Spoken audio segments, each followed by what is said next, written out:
Gunnar, obviously, there's a lot of big fights on the card coming up, but yours is one of them, maybe not getting as much attention because of how big the other fights are. But for you, is this exciting to be in a matchup like this and in a position where you are on the card?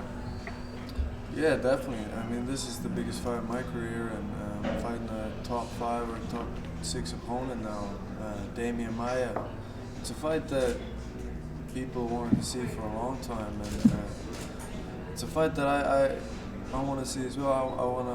I want to fight Demian Maia before he retires, you know, and obviously sharing the card with my friend Conor is very good as well. You say that people want to see the fight. Of course, it's because of your guys' incredible jiu-jitsu skills, but this is a mixed martial arts fight. I'm curious, when you come into a fight like that, you know people want to see you roll. You know people want to see just great submissions, great grappling. Do you feel an obligation to go in there and grapple and to put something like that on, or is it just, hey, you know, whatever this fight is, it is? Yeah, I think that's how it is. You know, I'll just go in there and do my thing, wherever the openings are, you know, whether it's on the feet or on the ground. But I know one thing, I think when we engage in the grappling, I'm not going to disengage, and he's probably not going to do that either. So I do believe there's going to be some grappling exchanges. You know? You talked about fighting him before he retired. He had looked kind of old and looked like he passed his prime, but his last couple fights, he's really been kind of revitalized, re-energized. What are your thoughts? Do you feel like he's fighting better, or do you feel like maybe it's just been kind of an anomaly that he's looked better lately? No, it looks like he's had a second wind in his career, and I embraced it. I like that. You know, that's even better for me. You know, it looks even better when I get to finish. You had such a great performance your last time out. Do you think about the loss at all, or was that just a bad night and forget about it? Yeah, there was a lot to learn from that fight. You know, it was definitely not a good night for me, and well, I do appreciate it because there's a lot that I could take from that fight, and I think it's made me a lot better. You talked about fighting on the same card with your teammate. Does it make things better when you guys are both getting ramped up for a fight at the same time? Is there any difference, or does it not really matter? Yeah, it is better in the sense that the whole team comes together and we're on the same kind of journey. You know, we're on the same path, and so like it just emphasizes everything. Are you thinking about what comes next? What a win here does mean, because it would be the biggest one of your career. Yeah, I mean, I'm just focusing on this fight for now, but you know, in my dreams, I'd like to get the title shot next year. So Artem, when you sit here and you watch Gunnar train, what do you see he's gotten better at lately?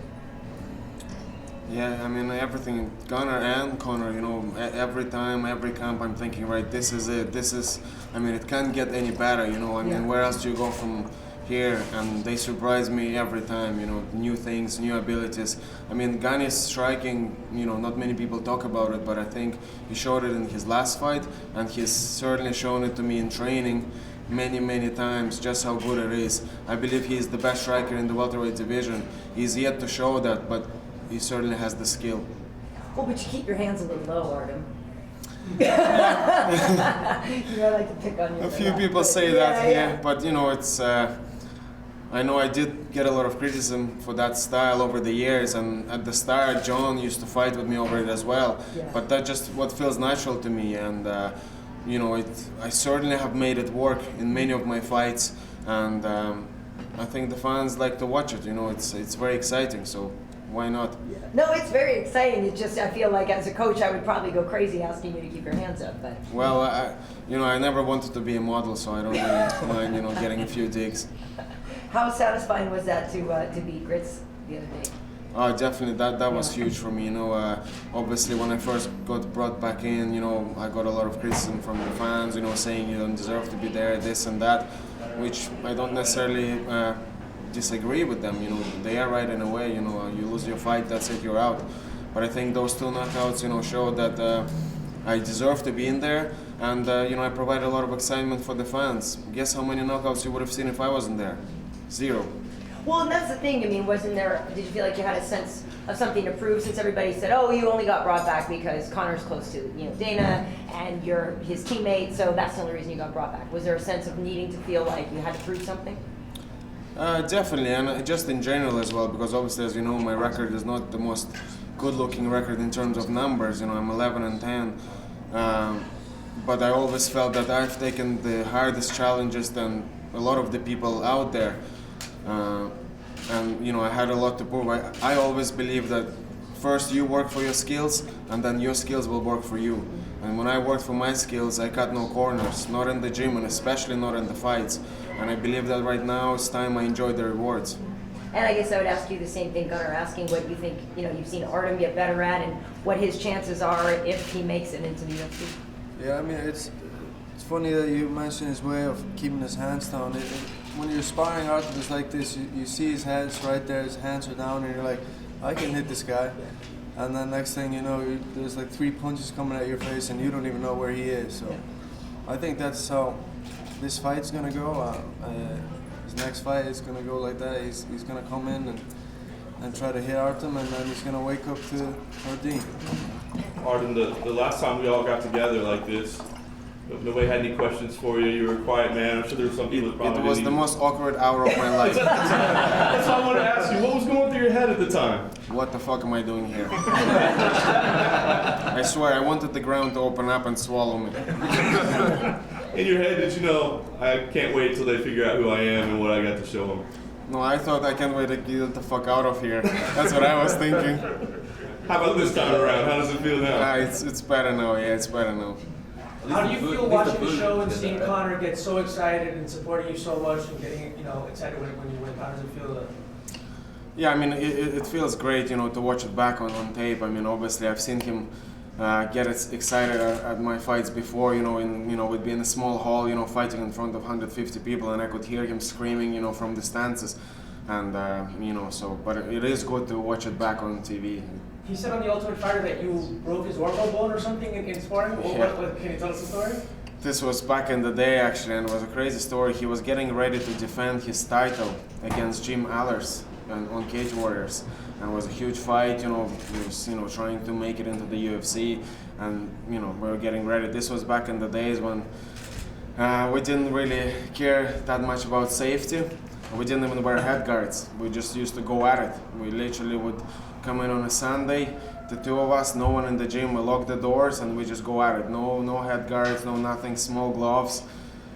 Survival basically. And then just one of those sparring sessions, I hit him and I broke his orbital, and you know, he was out of the fight, and it all turned out good. Then he fought for the lightweight title instead, and that got him into the UFC. So it worked out in the end, but yeah, at the time it was a crazy story. How'd you like that pool party? It was great. I couldn't wait for the next one. I was like, Dana, because we kept saying it, you know, they don't show it on the show, but you know, you're locked in the house, and I love the house. It's a great experience. I think there are no distractions, there's nothing, you know, you train, you fight, no bills, you get paid, perfect. What else can you ask for? And the only thing that you do miss, obviously, is, you know, women. There are no women in the house, so that's the only thing. So once they brought the women in, I was like, that's it, that's paradise, I'm staying here. Wasn't there a little clip of you doing some jiu-jitsu with a couple of the girls? You know, you gotta, you know, teach them the skill, you know, that's, you know, I tried myself in a coaching role, I thought, I see how that goes. Did they catch on? Yeah, I don't know, you should ask them whether I'm a good coach or not. Gunnar, it's kind of funny. Your energy is definitely different from Conor and Artem. You know, you're much more, you know, mellow and seem much more even keeled. How did you guys even come together and have such a good friendship? Because it seems a little unusual. Yeah, I guess opposites attract a lot of times. You know, we had been together from the start, and it just, I don't know why, but we get along really well. You know, in the gym and outside the gym. Are you kind of a calming effect on him sometimes too? Yeah, Conor says that, yeah. I bring him down and he brings me up. Yeah. Artem, you've been Conor's friend for a very long time. How have things changed for you guys in the last couple of years? Because obviously, you know, he's a huge, you know, worldwide name now. What's it been like? I mean, in terms of our friendship, nothing has changed. You know, just instead of getting the bus to training, you know, we're driving a Ferrari or, you know, a Mercedes. That's the only thing that's changed. But you know, in terms of our relationship, it's still the same. He's the same guy that he was. Yeah, definitely. Yeah. After the win the other day, Stun Gun called Demian Maia the easiest fight in the welterweight division. What do you think about that, and what's your opinion on him? On Maia? Well, yeah, well, obviously you gave it a little bit, but you know, I mean, why do you think Stun Gun would say that? I don't know, maybe he's trying to call him out for the next fight, or I don't know, maybe he's trying to call me out for after this fight. But I don't think so. I don't think Maia is the easiest fight in this division in the top 10. He's a very dangerous fighter, and to a lot of guys, and I think they all know that, you know, going against Maia is very dangerous, and if you don't have the skill set to keep him off you, then you're going to lose.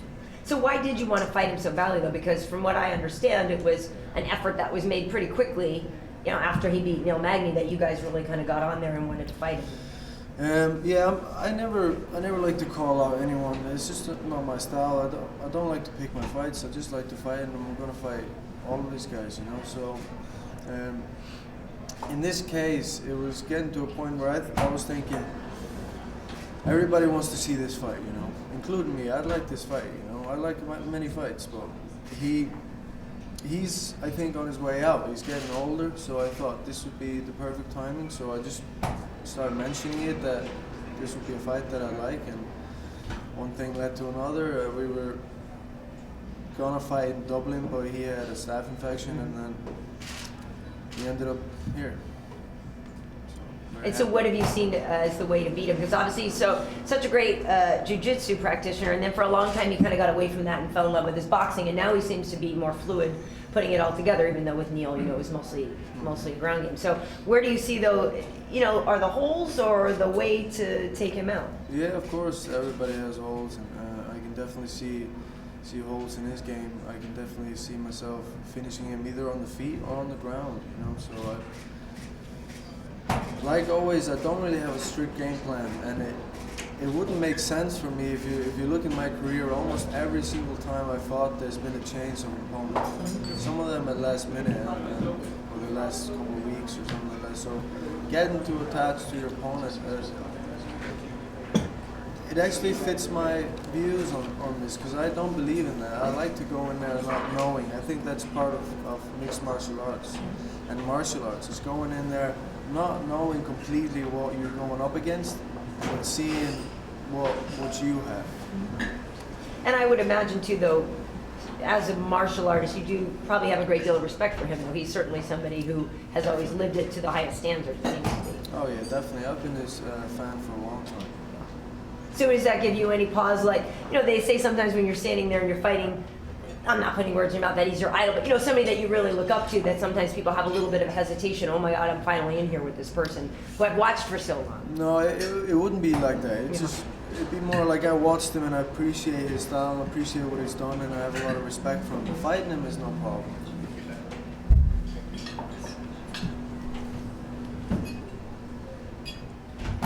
Artem, who's going to have the louder fans, the Brazilians or the Irish?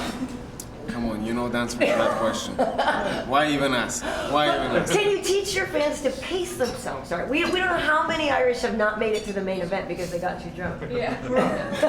Hey, pardon me, sir. You can take them out of Ireland, but you can't take Ireland out of them. Right. So. Okay, thanks.